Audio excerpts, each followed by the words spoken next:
사랑하는 영락교회 지체들에게 주 안에서 평화 인사를 전합니다. 오늘은 10월 21일 수요일입니다.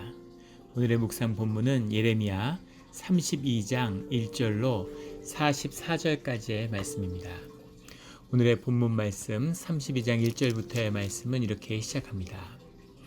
유다의 시드기야 왕 열째 해 곧 느부갓네살 18번째 해에 여호와의 말씀이 예레미야에게 임하니라.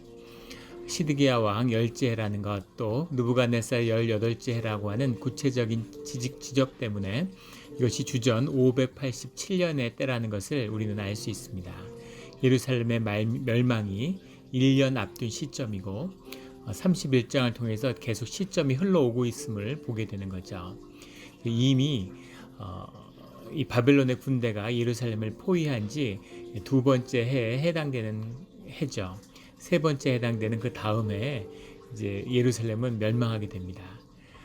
세 번의 바벨론의 세 번째 예루살렘 포위고, 예전에 바벨론이 예루살렘을 점령했었어도 계속 왕실이 유지됐기 때문에 이것 때문에 이것이 예루살렘의 마지막이 될 거라고는 아무도 생각하지 못할 때인 것이죠.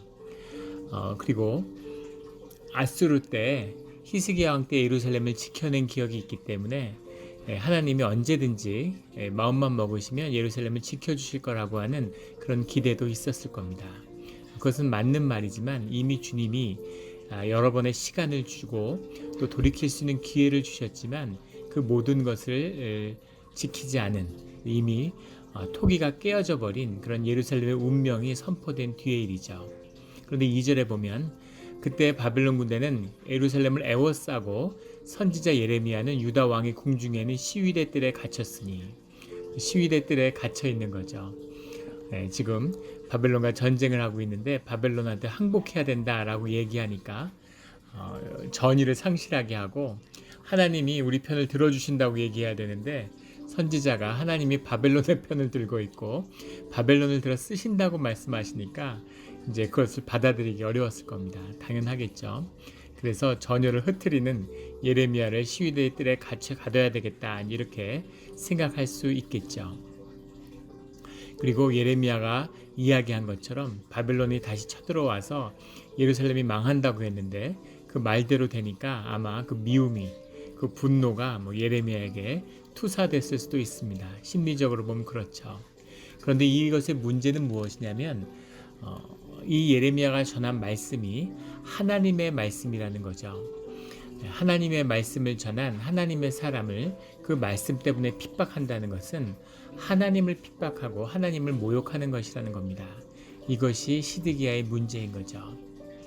그래서 5절에 보면 시드기야는 그가 시드기야를 바벨론으로 끌어가리니 시드기야는 내가 돌볼 때까지 거기에 있으리라, 이렇게 주님이 말씀하고 계시는 겁니다. 그리고 그 이유를 유다왕 시드기야가 이르되 내가 어찌하여 이같이 예언하였느냐 하고 그를 가두었음이었더라, 이렇게 주님이 말씀하시는 거죠. 시드기야의 비극적인 운명은 바로 예레미야를 핍박하고 가두었기 때문이다 라고 주님이 분명히 말씀하고 계시는 겁니다. 그런데 내가 돌볼 때까지 거기에 있으리라 라고 얘기하니까, 돌본다 라고 표현을 하니까는 주님이 시드기야를 언젠간 석방해서 다시 돌봐줄 때까지 시련이 있는 것처럼 이제 그렇게 오해될 수 있게 해석이 되는데, 파카드라는 말입니다. 파카드라는 말은 말 그대로 케어한다는, 돌본다는 뜻도 있지만 멸한다는 뜻도 있어요. 그래서 주님이 시드기야를 멸할 때까지 바빌론에 갇혀 있을 것이다 라는 게 정확한 해석이 되겠죠. 그래서 주님이 그 시드기야를 이 바벨론에서 끝을 내겠다, 시드기야는 돌아오지 못한다, 그리고 그 죄가 큰 것은, 돌이킬 수 없는 것은 그가 예레미야를 핍박했기 때문이다 라는 거죠. 시드기야는 망해가는 예루살렘에서 끝까지 하나님의 뜻을 거부하고 주님의 뜻을 선포한 예레미야 선지자를 핍박하는 것으로 자기 운명을 결정짓고 마는 것입니다. 마지막까지도 저주를 선택하는, 주님의 음성을 듣지 못하는 어리석은 자의 마지막이죠. 늘 주님의 뜻을 분별할 수 있는 우리가 되기를 주의 이름으로 축원합니다. 6절부터 15절 그리고 32장에 나타나는 가장 중요한 사건이 6절부터 나타나는데, 7절에 보라, 내 숙부 살룸의 아들 하나멜이 내게 와서 말하기를 너는 아나돗에 있는 내 밭을 사라. 이 기업을 물을 권리가 내게 있느니라 하리라 하시더니 하나멜이라고 하는 이 아나돗에 있는 예레미야의 친척이겠죠. 그 친척이 와서 땅을 너한테 사라고 얘기할 것이다 라고 얘기하는 겁니다. 기업을 물을 권리라고 되어 있는데 미슈파트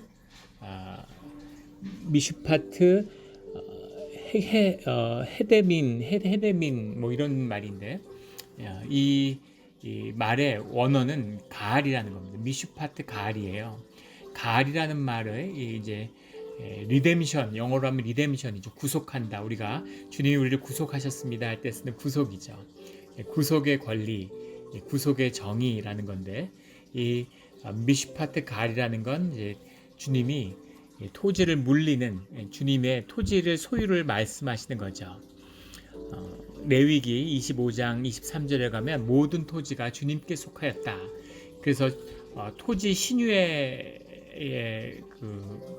손이의 토지의 신유를 말씀하시는 거죠. 모든 이스라엘의 토지는 주님이 주신 가나안의 땅은 주님께 속한 땅인 거죠. 1차적으로는.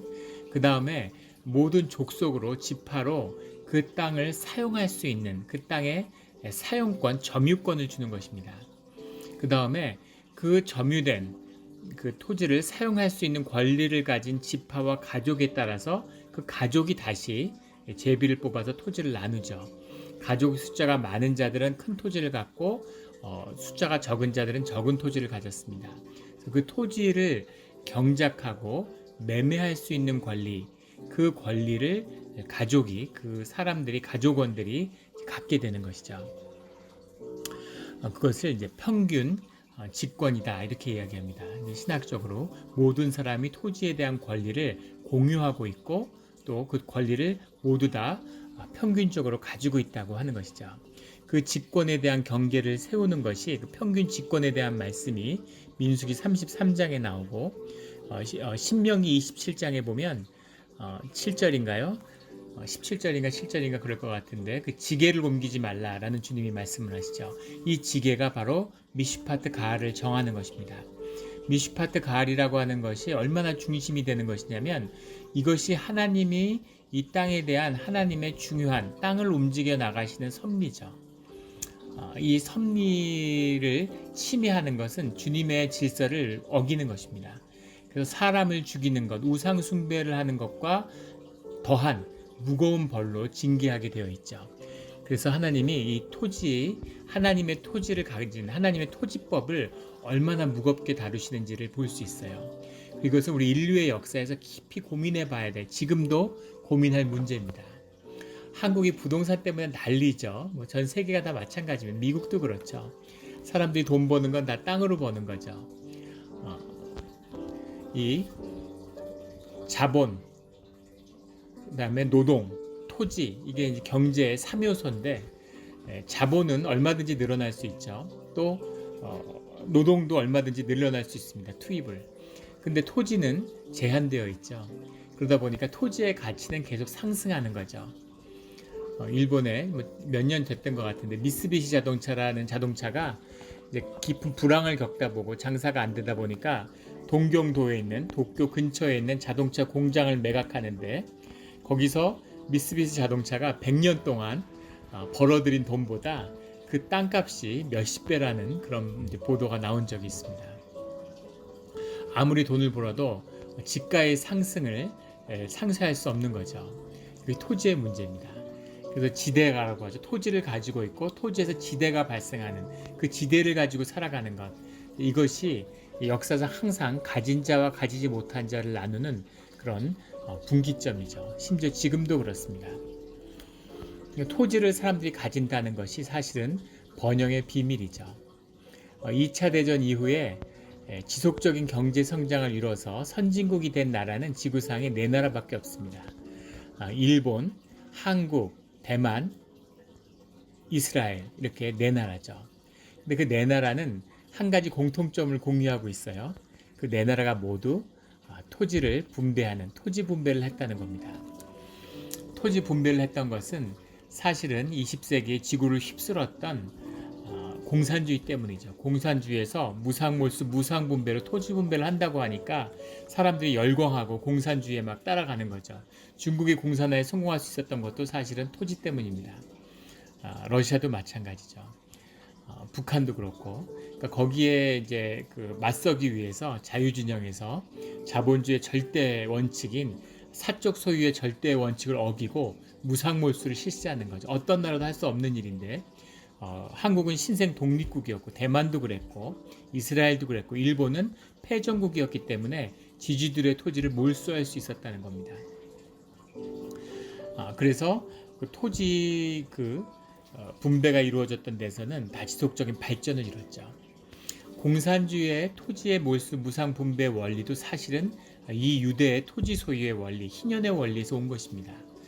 이 땅에 천년왕국을 세우겠다는 포에르바와 독일 고전 철학의 종말이라는 엥겔스의 유명한 책이 있죠. 기독교의 진리, 지상의 하늘에 있는 천년왕국을 우리는 땅에 세운다. 이게 이제 공산주의의 원리죠. 초기 국제 공산주의 운동, 그리고 소련 공산당의 당원의 3분의 2 이상이 다 유대인들이었다고 하죠. 레닌도 트로츠키도 공산주의 지도자들이 모두 유대인들이었습니다. 그래서 이 사람들이 이 희년의 원리를 세속적으로 이루려고 했던 것, 이게 이제 공산주의죠.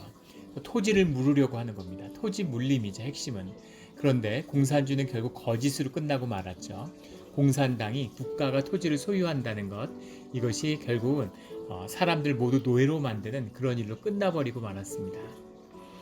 자유주의 진영의 문제는 뭐였냐면 토지를 분배하니까 경제적 번영을 이루었죠. 근데 문제는 토지 소유가 영속화돼서, 그래서 결국은 또다시 지주계층이 나오고 토지를 소유한 사람들이 부를 대물리는, 빈부격차를 양극화하는 일을 다시 이뤄냈다는 거죠. 한 70년 지나니까 또 그런 사회로 돌아가고 말았다는 겁니다. 그런데 하나님이 가지시는 하나님의 토지의 원리라고 하는 것은 분명하죠. 토지는 인간이 가질 수가 없고 하나님의 것입니다. 토지를 분배받은 자들은 토지를 주는 그 소산으로 살고 그것의 10분의 1을 주님께 드려야 되는 거죠. 그래서 토지를 받지 못하는 레위 지파가 그 10분의 1을 받아서 그것으로 먹고 사는 거죠. 그리고 레위 지파는 하나님의 일을 감당하는 것입니다. 그것이 우리가 아는 11조의 시작이죠. 그리고 그것을 가족들이 가지고 있고 그 가족들이 그것을 매매할 수 있습니다. 필요에 따라 매매할 수 있는데 그 필요에 따라 매매한 것을 되사올 수 있는 권리가 이 땅을 원래 받았던 직원을 받았던 그런 평균 직원을 가지고 있는 모든 사람들의 권리죠. 그 땅을 가져가면 희년이 7년씩 49년째 되기 때문에 49년에 희년이 선포되면 땅뿐만 아니라 빚과 노예나 모든 것이 다 회복되죠. 그래서 그 레위기 27장에 보면 이 어떻게 토지의 대물림이 되는가 하는 걸 보여주죠. 한 호멜의 씨앗을 보리 씨앗을 뿌릴 수 있는 밭의 가격이 50세겔입니다. 50세겔인데 한 해에 한 세겔로 치는 거죠. 거기서 수확할 수 있는 것 한 해에 한 세겔에서 최대의 땅값은 50세겔이 되는 겁니다. 그런데 그 땅값이라는 건 50년에 다가갈수록 희년에 다가갈수록 49년째까지 계속 떨어지는 거죠. 49년째가 되면 1세겔이 되는 겁니다. 왜냐하면 그 땅의 소유권은 한 해밖에 없기 때문이죠. 그래서 50년째가 되면 0세겔이 되는 겁니다. 그러면 땅값이 없어지고 원래의 소유자에게 돌아가게 되는 거죠. 그런데 내가 땅을 20년 썼는데 그런데 그 땅을 팔아야 되겠다. 그러면 그 땅의 값은 30세겔이 되는 거죠. 그런데 그 뒤로 10년이 지났는데 다시 돈을 벌어서 내가 어딘가 돈이 생겨서 그 땅을 되찾아와야 되겠다라고 할 때 그 되찾아올 수 있는 권리, 이것이 미슈파트 가알입니다. 여기 나오는 물을 권리죠. 사실 일일 묵상에서 나누기에는 이 토지 소유주에 대한 얘기는 굉장히 깊은 얘기예요. 이거는 굉장히 하나님의 깊은 섭리가 들어 있습니다. 인간의 지속적인 그 축복을 받을 수 있는 그 흥왕의 그 섭리의 비밀이 사실은 여기에 들어 있어요. 이것을 깊이 묵상해야 되는데 이 물을 권리 언제는 다시 나눌 기회가 있겠죠. 물을 권리라고 하는 것, 이 가을 만약에 10년이 지나서 다시 살 권리가 있는데 그때 가서 내가 되사겠다라고 하면 그때는 이제 10년이 지났으니까 20세겔만 주고 그 한 호멜의 밭을 사올 수 있는 것입니다. 한 호멜의 밭을. 근데 다른 것은 무엇이냐면 일반 토지 사적 소유에서는 주인이 팔고 싶지 않으면 안 팔면 그만이죠. 얼마를 줘도 내 땅이니까 안 팔아. 그러면 못 사는 겁니다. 그런데 이 토지 물림 제도에서는 토지 물림의 제도 아래서는 이 미슈파트 가알에서는 그 원래 직권을 가지고 있던 사람이 와서 그래서 네 땅을 내가 사겠다 이러면 무조건 팔아야 됩니다. 그 권리가 그 직권을 처음 받았던 사람에게 있는 거죠. 지계석에 의해서 지켜지고 있는 땅의 직원을 가진 사람에게 무조건 팔아야 됩니다. 이것이 다른 것이죠. 이것이 물을 권리입니다. 그런데 이 배경을 보면 이 예루살렘 멸망을 앞둘 때까지 사실은 이 희년이 한 번도 지켜진 적이 없다는 거죠. 희년을 지켰다는 기록이 전혀 없습니다. 그런데 희년이 지켜졌다고 주장하는 분들도 계세요. 왜냐하면 나봇의 포도원의 얘기에 보면 나봇이 그 이스라엘의 왕이 와서 토지를 팔라 그러니까 이것은 팔 수 있는 땅이 아니다고 거절하죠. 그래서 희년이 없었다면 어떻게 그런 권리를 주장할 수 있었겠느냐라는 것으로 이유를 댑니다. 그런데 똑같은 이유로 나봇의 포도원이 빼앗기는 사건이 어떻게 이 하나님의 희년의 제도, 토지 물림의 제도가 무너졌는가 하는 것을 보여주는 것이죠. 희년은 하나님의 질서의 회복이고 하나님의 나라의 표상이에요. 그래서 계시록에서도 두 뿔의 나팔을 순양의 두 뿔 나팔을 부는 것으로 계시록의 이야기가 시작되죠. 그래서 예수님이 이 땅에 오시는 것, 하나님의 나라가 이 땅에 임하는 것, 주님의 통치가 임하는 것의 비밀이 희년에 있습니다. 그래서 그것을 선포하는 거죠. 그래서 희년이 한 번도 지켜지지 않았다고 보는 것이 옳을 것 같습니다. 그것이 지켜졌다면 그러면 예루살렘이 또 북이스라엘이 망할 일이 없었겠죠. 그리고 하나님이 바벨론의 유수를 통해서 다시 예루살렘으로 돌이키는 것, 이것이 하나님이 실시하시는 희년인 거죠. 그런 의미에서 희년이 선포되지 않은 것입니다. 희년이 지켜지지 않은 것이지 희년의 정신은 율법으로 있었던 것이죠. 그래서 땅이 하나님의 것이고 함부로 매매할 수 있는 것이 아니라는 생각들을 유대인들이 가지고 있는 겁니다. 그런데 사실은 우리나라 역사를 봐도 마찬가지죠. 고려시대 때도 땅을 소유할 수 없었습니다.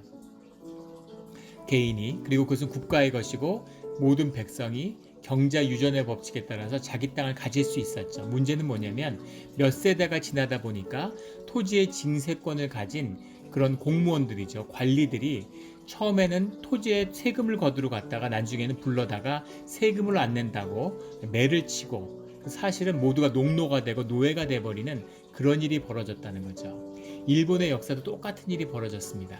그래서 일본에서 봉건제라고 하는 지주들이 지방의 영주들이 모두 땅을 자기 것으로 소유하게 되는 그런 일이 벌어지죠. 지주가 땅을 소유하고 개인으로 땅의 소유가 분화되는 그런 역사가 시작되는 겁니다. 그래서 봉건제가 자본주의라는 사적 소유로 발전하게 되는 것이죠. 토지가 대토지 소유제로 변질돼 버리는, 원래는 양인들이 모두 토지를 공유하는 것이었는데 그게 문제인 거죠. 그래서 토지의 사적 소유가 없었다는 건 자연스러운 것이에요.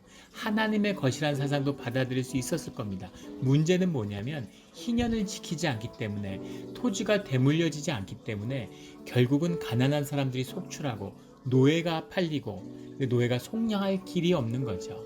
그리고 이런 대토지 소유자들 귀족화가 되고 이런 일들이 결국은 유다에서도 북이스라엘에서도 똑같은 역사가 일어났다는 거죠. 이것이 희년을 지키지 않는 그런 유다와 이스라엘의 비극이었습니다. 그런데 더 비극적인 건 비극이라기보다는 너무 비극이라서 희극에 가까운 거죠. 요즘에 한국의 정치, 사회 이런 걸 보면 비극을 넘어서 희극이 돼버린 것 같아요. 웃음밖에 나오지 않는 그런 세상이 되어버렸습니다. 사람을 수천억을 사기를 친 사기꾼이 그 사건을 조사하는 검찰이 사건을 조작했다 이런 얘기들을 하고 언론이 그런 얘기를 다루고 모든 건 뭐 경찰이나 검찰이나 뭔가 정의의 기준이 완전히 무너져 버린 그런 사회의 모습을 보게 되는 거죠. 근데 이것이 사실은 이 예루살렘의 멸망기에 예루살렘의 모습이었다는 겁니다. 예루살렘이 정말 비극적이고 희극적이었던 건 그 망하기 직전에 희년을 선포했다는 거예요. 정확히 얘기하면 희년을 선포한 게 아니라 희년을 선포할 거라고 선포한 것이죠. 왜 그런 짓을 했냐면 예루살렘을 점령하기 위해서 바벨론의 마지막 군대가 출발했다는 소식을 이 예루살렘의 척후병들을 통해서 전해진 거죠. 근데 그걸 귀족이나 왕들이나 이런 사람들은 알고 있는 겁니다. 그리고 일반인들은 모르죠. 무슨 매스미디어나 뉴스가 있던 시절이 아니니까 쳐들어오는데 몇 달이 걸리는 거니까 모르고 있는 겁니다. 그때 앞으로 희년을 선포할 것이기 때문에 하나님의 질서와 통치를 예루살렘을 회복하기 위해서 희년을 선포할 것이라고 예고하고 바로 이 미슈파트 가를 실시하게 되는 거죠. 그래서 아까 한 호멜에 그 보리밭이 있는데 원칙은 50세겔이어야 되지만 희년이 선포되지 않으니까 수백 세겔로 값이 올라가는 거죠. 세월이 지나면서. 그런데 사람들한테 가서 친척들한테 가서 이야기하는 겁니다. 땅을 소유한 사람이 야 이제 2년 뒤에 희년이 선포되니까 이제 이 땅값은 3세겔밖에 안 돼. 3세겔을 받고 내가 너한테 팔게. 수백 세겔을 3세겔로 물리다 그러니까 고마워서 가난한 사람들이 그 돈을 모아다가 그 땅을 되돌려 받는 거죠. 그렇게 친척과 그 이스라엘 사람들을 유대인들을 서로 부자들이 가난한 자들의 머리통을 쳐서 등을 쳐서 그 마련한 돈을 가지고 애굽으로 도망간 거죠. 이것이 마지막에 희년의 사건이었습니다. 비극을 넘어서 정말 희극인 거죠. 멸망할 수밖에 없는 예루살렘의 모습입니다. 여기까지 이야기한 이유는 왜 7절에 갑자기 하나멜이 와서 아나돗에 있는 내 밭을 사라 너에게 기업 물을 권리가 있다 라고 이야기했는가라는 거죠.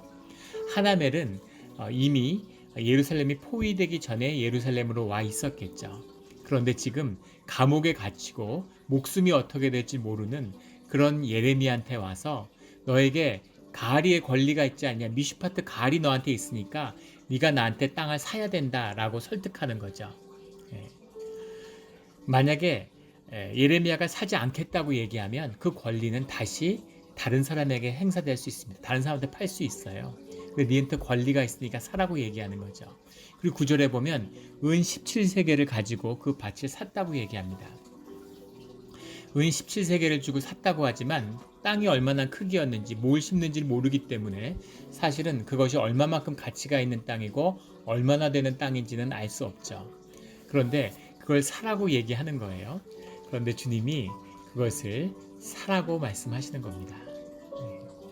주님이 아나멜이 팔로 올 거라고 얘기하고 예레미야한테 그 땅을 사서 너의 것으로 해라 이렇게 말씀하시는 거죠.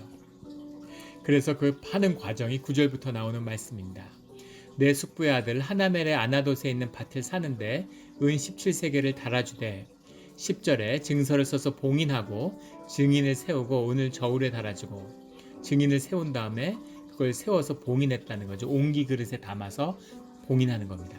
11절에 법과 규례대로 봉인하고 봉인하지 아니한 매매 증서를 내가 가지고 봉인한 것은 봉인한 대로 보관을 하고 매매했다는 증서, 그 땅에 대한 증서는 증서대로 하나 가지고 있다는 거죠. 12절에 나의 숙부의 아들 하나멜과 매매 증서인 인친 증인 앞과 시위대 뜰 앞에 앉아있는 유다 모든 사람 앞에서 이것이 굉장히 이상한 문장입니다. 시위대 뜰 앞에 앉아서 토지 매매를 할 리가 없죠. 그렇게 하지 않았을 텐데 그런데 이렇게 했다는 것은 어떤 의미가 있는 것일까? 여러 가지 가능성이 있을 수 있는 이야기입니다. 그 중에 가장 설득력 있는 건 이제 갇혀 있는 몸이니까 어디 다른 데 가지 못하고 그 앞에 끌려 나와서 매매를 했다 이제 이런 얘기일 수 있고 또 이것을 왜 허용했을까? 시드기야도 알고 귀족들도 다 알고 있었겠죠. 제사장들도 알고 있었을 겁니다. 이게 얼마나 예레미야에게 억울한 일인지 예레미야가 가지고 있는 돈은 다 털리는구나. 근데 뭐 어차피 죽을 운명이고 죽을지도 모르는데 돈 갖고 있어서 뭐하냐 이렇게 생각했을지도 모르죠. 그런데 그것을 아무도 얘기하지 않고 근데 이미 포기되어 있기 때문에 망할 거라는 걸 예레미야가 얘기하고 알고 있을 텐데 예레미야가 왜 그걸 사는지 이해하지 못했을 수도 있겠죠. 그리고 그 사람들은 아마 예루살렘은 망하지는 않을 것이다. 뭐 망하겠어? 첫 번째 점령했을 때나 두 번째 점령했을 때처럼 와서 좀 약탈 좀 하고 사람 좀 끌고 또 가겠지. 이렇게 생각했을 수도 있겠죠. 예. 아무튼 그런 상황에서 매매 증서를 마세아의 손자 네리야의 아들 바룩에게 붙이며, 바룩은 서기관인데 예레미야의 이제 비서 같은 역할을 하는 사람이죠. 뜰에 갇혀 있고 자기 앞길이 아마 어떻게 될 줄 알지 못하니까 바룩에게 맡겼을 수도 있고, 또 바룩이 자기 비서 같은 역할을 하니까 그런 일을 일상적으로 처리했을 수도 있습니다. 그 모든 것을 맡기는 거죠. 그리고 16절부터 예레미야의 기도가 시작됩니다. 예레미야의 기도가 굉장히 거창하고 장황하죠. 네. 내가 매매 증서를 네리야의 아들 바룩에게 넘겨준 뒤에 여호와께 기도하여 이르되, 슬프도소이다 주 여호와여 하고 시작하는 기도가 쭉 나오는 거죠. 예. 그래서 주님이 어떤 분이시고 어떻게 행하셨고 막 쭉 얘기를 하는 겁니다. 그리고 마지막에 25절에 보면 주 여호와여 주께서 내게 은으로 밭을 사며 증인을 세우라 하셨으나 이 성은 갈대아인의 손에 넘기신 바 되었나이다. 사실은 예레미야가 주님께 하고 싶은 말의 핵심은 25절의 말씀이겠죠. 예레미야의 훌륭한 점은 말도 안 되는 상황이고 예레미야는 상황을 다 알고 있는데, 심지어는 하나엘이 땅을 팔러 오기 전에 이미 주님이 말씀하셔서 알고 있는데 그 모든 주님을 믿고 주님이 하라는 그대로 했다는 겁니다. 이것이 신앙인의 주의 자녀의 모습이에요. 주의 자녀는, 주님의 사람은, 믿음의 사람은 이렇게 하는 겁니다. 아무리 내 머리로 생각하고 상황과 조건으로 생각하면 말도 안 되는 일이지만 주님이 말씀하시면 하는 겁니다. 그것이 옳고 그르고 사람들이 뭐라고 그러던, 뭐 도덕적이든 도덕적이지 않던, 세상에 무슨 돌아가는 원칙이 어떻든 아무 상관없어요. 주님이 말씀하셨다면 그러면 그게 진리이고 그게 답입니다. 그렇게 하는 거예요. 그래서 예레미야가 그것을 했지만, 순종했지만 그 심령에 답답함과 비통함이 있는 것이죠. 주님, 도대체 이게 뭡니까? 주님이 말씀하셔서 제가 은으로 밭을 샀는데 이 땅은, 이 성은 결국은 전부 갈대아인들에게 뺏긴다고 하지 않으셨습니까? 라는 것이 예레미야가 이 긴 기도의 질문인 거죠. 그러자 주님께서 다시 26절부터 35절까지 굉장히 자세하게 구체적으로 그 기도에 대해서 답해 주시죠. 그런데 주님이 마치 막 변명하시는 것처럼 들려요. 야, 내가 예루살렘을 왜 멸망시키는지 너는 알지 않니? 이렇게 들리는 거죠. 34절에 내가 그들을 가르치되 끊임없이 가르쳤는데도 그들이 교훈을 듣지 않으며 받지 아니하였고, 34절에 내 이름으로 일컬는 집에 그 집을 더럽게 하였다. 가증한 물건을 세워서 성전을 더럽혔다는 거죠. 주님의 말씀을 거부했다는 겁니다.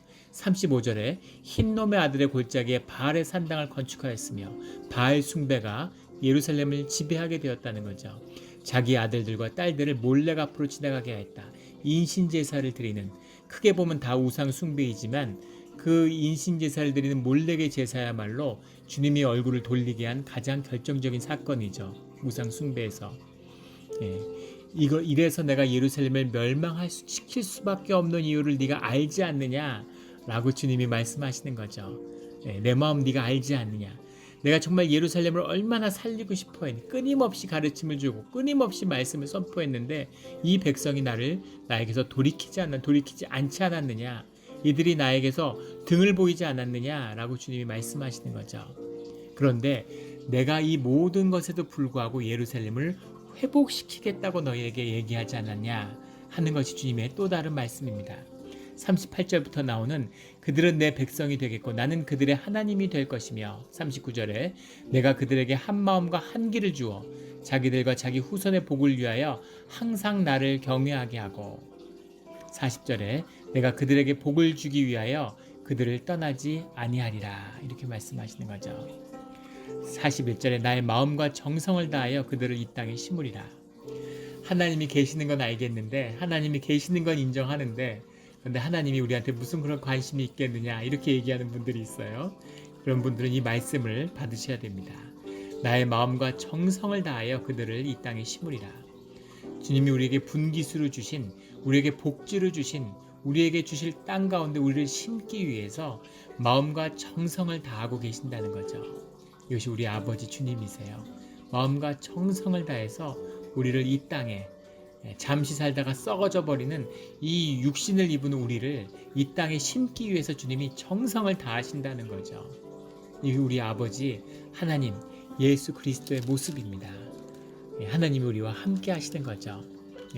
내가 그 모든 것을 반드시 회복시킬 것이다 라고 예레미야에게 그 말씀을 주시는 거죠. 그래서 43절에 너희가 말하기를 황폐하여 사람이나 짐승이 없으며 갈대아인의 손에 넘긴 바 되었다 하는 이 땅에서 사람들이 밭을 사되 44절에 베냐민 땅과 예루살렘 사방과 유다 성읍들과 산지의 성읍들과 저지세의 성읍들과 네겝의 성읍들에 있는 밭을 은으로 사고 증서를 기록하여 봉인하고 증인을 세우리니 이는 내가 그들의 포로로 돌아오게 함이니라. 그들을 포로로 돌아오게 하는 그 증거가 바로 이 미시파트 가알을 행하는 밭을 소유를 되물리는 토지를 되물리는 이 일이 그 증거가 될 것이다 라고 말씀하시는 거죠. 그래서 밭을 사라는 겁니다. 예레미야가 그 밭을 삼으로 마치 토기를 깨뜨린 것처럼 이번엔 그 토지를 되물리는 은을 달아주고 토지를 사는 그 증서를 만들므로 인해서 바로 이 사건으로 인해서 예루살렘과 이 베냐민 지파의 땅, 유다인의 땅은 반드시 회복된다 라는 증거가 된다라는 거죠. 주님이 약속의 말씀을 주시고 그 증거를 세우신 거예요. 그것이 처음에 땅을 주시고 지계색을 세웠던 그 의미가 바로 이것이었다라고 이것을 다시 회복시켜 주시는 거죠. 이 사건이 있었기 때문에 예루살렘은 회복되는 겁니다. 오늘 말씀이 굉장히 이 말씀 어떻게 전해야 될까 하고 많은 도전이 됐어요. 토지 대물림에 대한 이야기를 해야 되기 때문에 많은 것을 나누지 못했지만 이것이 얼마나 주님 안에서 중요한 것인가, 희년의 정신과 이 미슈파트 가알이 얼마나 중요한 권리인가 하는 것을 우리가 기억해야 되는 것이죠. 주님을 주인으로 모신 자들이 할 수 있는 일입니다. 예레미야의 입장은 뭘까요? 예레미야의 삶을 인디비주얼로 보면 예레미야는 결국 자기 돈 은 다 턴 겁니다. 그리고 그 권리나 거기서 나오는 밭의 소산을 먹지도 못하고 소유권을 행사하지도 못하고 다 갈대인에게 빼앗기고 그리고 그것이 예레미야의 것으로 회복되지도 않았어요. 그런데 그 예레미야의 순종으로 말미암아서 예루살렘의 권리가 하나님이 세웠던 그 미시파트 가알의 권리가 그 지계석으로 지켜지는 하나님의 토지의 신유의 그 의미가 회복되는 것이죠. 이것이 영적 사역입니다. 이것을 오늘날 교회가 해야 되는 거예요. 교회가 무슨 이익이 있고 이익이 없고 주님의 믿는 공동체가 주의 자녀가 무슨 내 이익이 있고 없고 이걸 따지는 것이 아니라 하나님의 역사가 나를 통해서 공동체를 통해서 교회를 통해서 일어나야 되는 것이죠. 이 일을 이루어가는 것입니다. 이것이 하나님의 중보고 하나님의 사람들에게 주어진 사명입니다. 세상의 땅을 가지지 못할 수도 있죠. 내 이름으로 아무것도 갖지 못할 수도 있습니다. 별과 같은 자녀들과 세상을 그런 큰 축복을 땅을 주겠다고 세상에 그 끝이 없는 땅과 후손을 주겠다고 아브라함에게 약속했는데 아브라함이 죽을 때는 자녀 하나와 그리고 자기를 묻을 묘지가 없었죠. 그런데 아브라함은 하나님이 이루신 뜻을 주 안에서 보고 기뻐했다 이렇게 이야기합니다. 이것이 믿음이고 이것이 신앙이고 이것이 영의 역사입니다. 이것을 우리가 우리 시대의 주님의 말씀을 받고 그것이 주님 안에서 성취됨을 보고 기뻐해야 되는 것이죠. 교회를 향한 꿈을 우리의 자녀들을 향한 꿈을 이 시대와 역사를 향한 꿈을 주님에게서 받는 것입니다. 그것이 우리의 십자가의 심령, 애통하는 심령의 비밀이죠. 우리 이 어려운 때, 이 힘든 때 예레미야의 말씀을 주시는 것. 제가 와서 4년째인데 지금 선지서 중에 가장 마지막으로 예레미야서를 다루고 있는 것 같아요. 거의 제일 마지막인 것 같습니다. 예레미야서를 이상하게 꺼리는 마음이 있는 거죠. 눈물의 선지자라고 하는 예레미야. 만나기 어려운 말씀인데 이 말씀을 피하다가 결국은 이 봉쇄 때 예배를 드리지 못하는 때 회중 예배를 예레미야의 말씀을 받습니다. 그런데 이것이 주님이 주시는 말씀이에요. 이 말씀을 마음에 새겨서 이 말씀으로 거듭나야 되는 것이죠. 이 말씀 속에서 주님이 주시는 꿈을 받아야 되는 것입니다. 현실은 비참하고 현실은 망해가고 현실은 어려워지는데 그것이 중요한 것이 아니라 그것을 넘어서는, 시공을 넘어서는, 환경과 조건을 넘어서는 주님의 꿈을 만나야 되는 거죠. 그 꿈을 만나는, 그 꿈을 만나는 우리 공동체, 우리 모두가 되기를 예수 그리스도 이름으로 축원합니다. 아멘.